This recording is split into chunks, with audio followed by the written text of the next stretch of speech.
Hi everyone, my name is Shin, and today I want to share a personal journey with you, a look at who I am as a cultural being.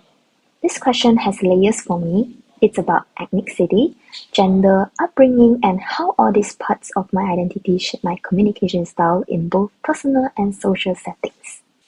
So, what is culture?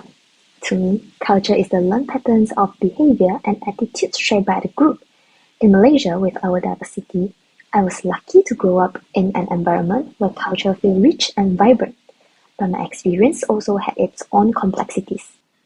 Growing up in a divorced family and being raised by my paternal grandmother until I was 12 shaped my view of family. In Chinese tradition, family reunion is central, especially during Chinese New Year. For me, reunions weren't typical. My grandmother instilled a sense of togetherness in our own way, even if it didn't look like the usual family gathering. In Malaysia, we have three main ethnic groups: Chinese, Malay, and Indian, and I'm of a Chinese descent. Traditionally, Chinese women were primarily homemakers, but times are changing. Malaysian women, myself included, are embracing new roles and redefining cultural expectations. Thanks to education and careers, it's an exciting time for women here, though challenges remain. Growing up, I often saw my friends picked up by their parents while I took the school bus. This frustrated me at first, but over time I realized it made me independent.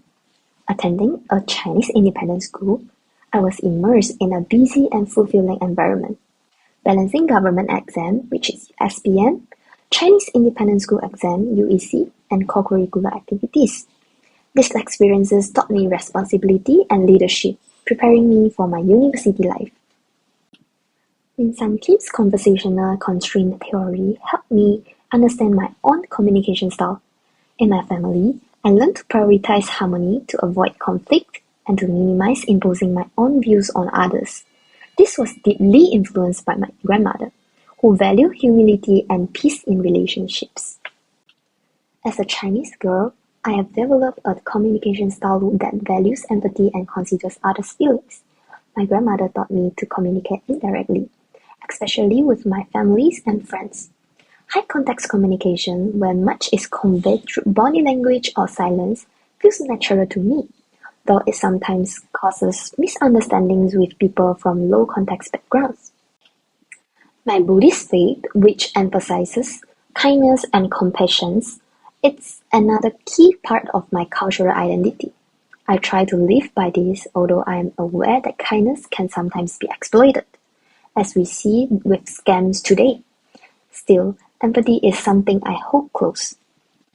Reflecting on my journey as a cultural being, I see how my background influences my interactions, from prioritizing harmony in relationships to switching between communication style depending on the context.